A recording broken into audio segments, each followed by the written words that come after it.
These are three of the greatest, most peculiar mysteries, still unsolved to this very day. In 1928, the third richest man in the world disappeared from his private airplane mid-flight. He went to the bathroom and simply vanished. To this day, nobody knows for sure what happened on that flight. By the start of the 20th century, Alfred Lowenstein was firmly established as one of the most powerful financiers in the world. He made his immense fortune by acting as a broker between various industries and the financial system. He also invested in several companies across Europe and was one of the pioneers of the concept of the Yeye holding company Yue. The story begins on the evening of July 4th, 1928. On that day, Alfred and his employees boarded a private plane at Croydon Airport. He was heading to his home country of Belgium, a routine trip that he made on a regular basis. The weather was perfect and the flight was going as smoothly as planned. Nothing seemed out of the ordinary until, at some point over the English Channel, Lowenstein got up to his feet and went inside the tiny bathroom compartment at the back of the cabin. This compartment had two doors, a windowless one that separated it from the rest of the plane, and an exterior one that served as the sole means of entrance and exit to the plane. Alfred Lowenstein never made it out of this compartment, and that was the last time anyone had seen him alive. Naturally, one of the employees went to check on Alfred when he failed to return to his seat. Upon discovering that the compartment was empty, he notified the pilot, Donald Drew. The latter made a strange decision. He decided to land on a deserted beach just outside of the city of Dunkirk, instead of heading to a nearby airfield. This beach was under the control of the French military, so the pilot and Lowenstein's employees were quickly apprehended by the authorities. They were at loss as to what actually happened, but they seemed to believe that their boss must have fallen to his death after accidentally opening the exit door. The question of whether Lowenstein was actually dead was answered on July 19th. A fishing boat spotted a decomposed corpse floating near the French coast. It was identified as the body of Alfred Lowenstein thanks to various clothing items. His widow Madeleine arranged a private autopsy to determine the cause of death. The examination found no signs that could indicate foul play or suicide. However, a small amount of alcohol was detected in his blood, which is odd considering Alfred never drank. The strangest thing about how the whole incident was handled is that there was little effort to get to the bottom of what had happened. An official inquiry, in which no one was under oath, concluded that Lowenstein's death was accidental. That conclusion was in great part based on the testimonies of Donald Drew, the pilot, and Robert Little, the mechanic. Both men insisted that the exit door was easy to open and that it was entirely possible for Lowenstein to open it by accident. As we will see later, the veracity of this claim will come under intense scrutiny. So was it just an unfortunate accident? This seems highly unlikely. As you would expect, the airplane exit door wasn't as easy to open as the pilot and mechanic had claimed. In fact, numerous tests to check the door's stability were conducted in the weeks following the incident. Some even involved men from Accidents Branch of the British Air Ministry, throwing themselves at the entry door at an altitude of 1,000 feet. The door withstood the weight with relative ease. The conclusion was clear and simple. No one could have fallen out of the plane by accident. So, was it suicide? Again, the facts just don't add up. Lowenstein wasn't depressed, and he was making plans for the future right until the day of the incident. And even if we entertain this theory, there is still the issue of the door. Alfred could not have opened it by himself, even if he was trying to kill himself. This leaves us with one conclusion. Alfred Lowenstein was forced off the plane. If that was indeed the case, then who did it? How did they manage to open the door mid-flight? And who was behind the plot? Given the erroneous statements that they gave to Belgian authorities, the two obvious suspects are Donald Drew and Robert Little. Author Williams Norris believes that both men were hired to kill Alfred. Drew, who died of stomach cancer a few years after the incident, seems to have lived a lavish life after this incident, which indicates that someone might have paid him a hefty sum of money for accomplishing the job. Norris believes that the conspirators replaced the entry door with a rigged one that featured loose bolts and hinges. This would make opening it mid-flight and sending Alfred to his death a fairly simple task. As for the original door, it could have been placed in the small luggage compartment at the back. The two doors would then be switched upon landing. This would also explain the pilot's strange decision to land on the beach rather than the nearby airfield. Clearly, they couldn't afford to have anyone witness the switch being made. So who was behind the plot? Some likely suspects include Henri Dreyfus, a business rival and former associate of Alfred. Their feud escalated when Lowenstein discovered that Henri was behind an expose that circulated in the Belgian press a few months before the incident. As a consequence, Dreyfus was facing a libel suit. Did he turn to murder to avoid appearing in court for what could have been a ruinous lawsuit? Albert Pam and Frederick Sarvasi, the two men were Alfred's partners in international holdings. On the surface, it doesn't seem like they could have benefited from Lowenstein's death, but a closer look at the paper trail reveals a different story. As a matter of fact, International Holdings stock soared in the weeks following the incident thanks to a mysterious $13 profit that appeared out of nowhere. Williams Norris did some digging and discovered that this sum eerily matched a number of anonymous insurance policies that were taken out on Lowenstein's life shortly before the incident. While Williams Norris did some excellent work piecing this case together, there are still a lot of unanswered questions. Was the badly decomposed corpse that was found floating in the channel really the body of Alfred Lowenstein? Why was the case hastily closed by both French and Belgian authorities? Who was behind the insurance policies on Alfred's life? Mystery 2. A man has been held in a Canadian maximum security prison for 6 years. No one knows who he is, and he refuses to give his identity.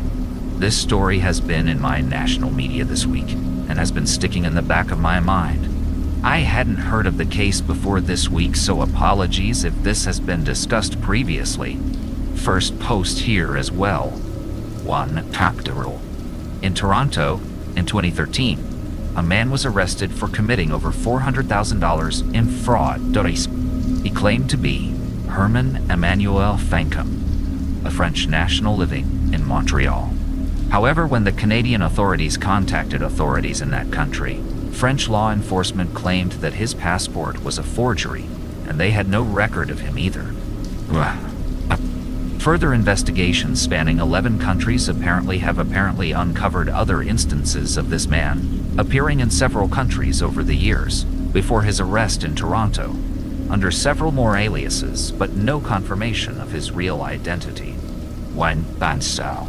The man has been completely uncooperative up to apparently being hostile with investigators and prison authorities, and refuses to answer any questions about his identity or past. Without being able to identify him, or even his nationality, Canadian Border Services is unable to deport him, essentially leaving him in limbo in a max security prison. The man had been scheduled to testify publicly on May 15th, 2019, before the Immigration and Refugee Board, but at the last minute, it was made to be a private hearing with no media or public allowed. However, under Canadian law, any of these hearings are to take place in public unless under extraordinary circumstances. Mystery 3. 18-year-old Joshua Maddox, missing since 2008, is found dead in a chimney in 2015, and it was ruled an accident. Circumstances would beg to differ. I was researching resolved cases yesterday, and I came across Joshua Maddox. Joshua was a smart, funny, and easygoing 18-year-old who was last seen May 28 in his hometown of Woodland Park, Colorado. He told his dad that he was going for a walk.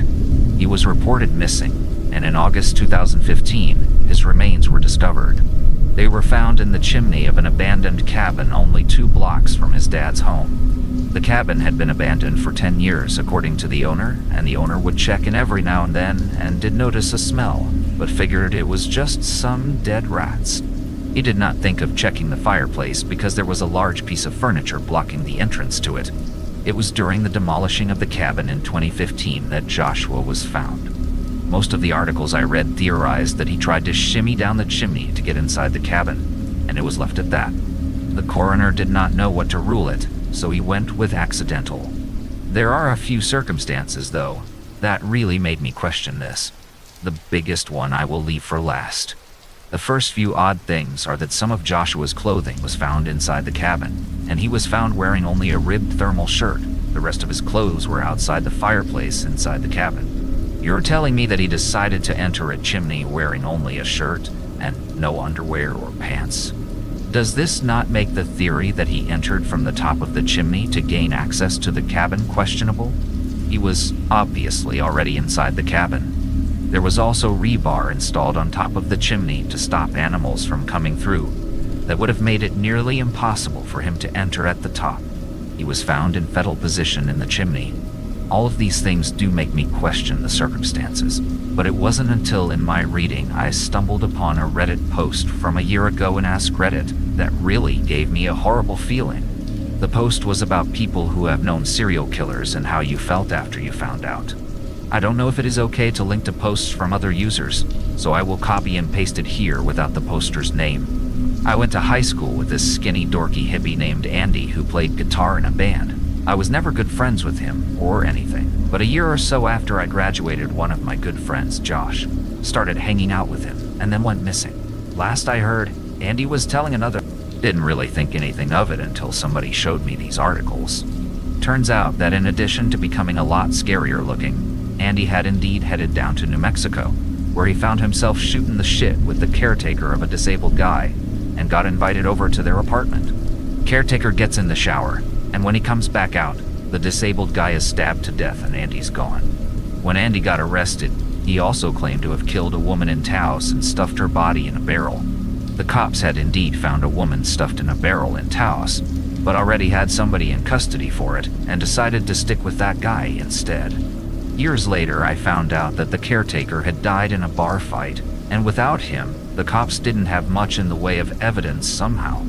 So that case against Andy was dropped too. Several of us went to the cops saying, "Yo, Josh, who went missing, was last seen with Andy, who's a murderer. Maybe you should check that out." Despite a fair amount of pestering, nothing ever really came of it. And by nothing, I mean that the police mostly didn't even return our calls, and once accidentally canceled the bulletin on Josh because he's alive and well and living in the next town over. He wasn't. He was actually in the chimney of an abandoned cabin like 2 blocks from his parents' house.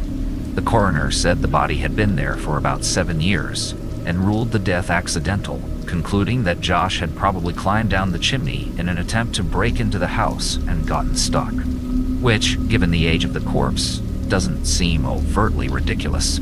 Except for the fact that in addition to Josh having last been seen with Andy immediately before his stabbing spree, people called in to report having heard rumors that Andy was bragging about having put Josh in a hole.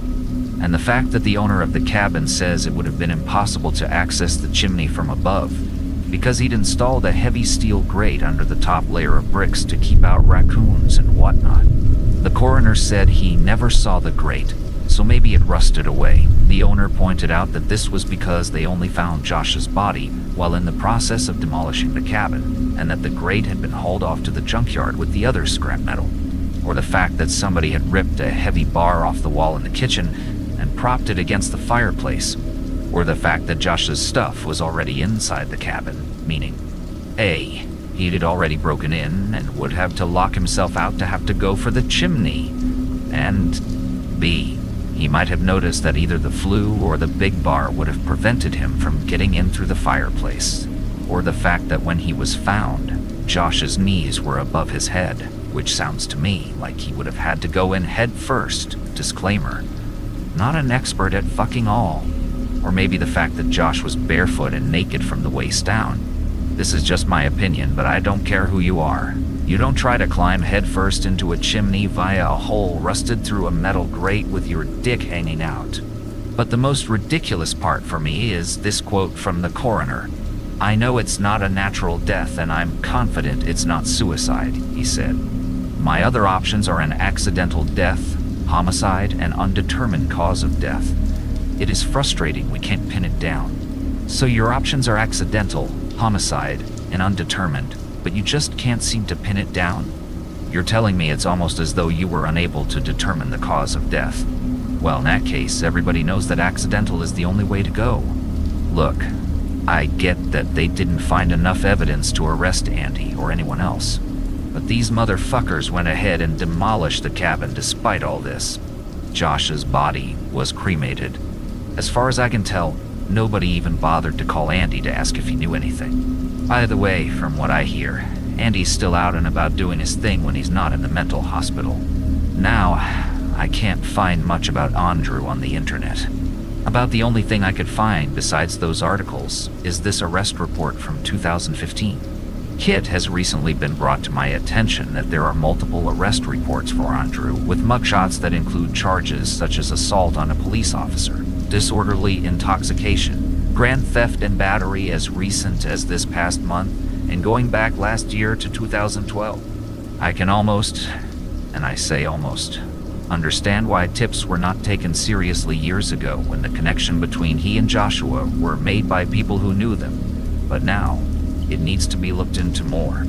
I guess with all of this, it gives me the gut feeling that foul play was involved with Joshua's death, and if this Reddit post is to be believed, then there is a good chance that Andrew had something to do with it.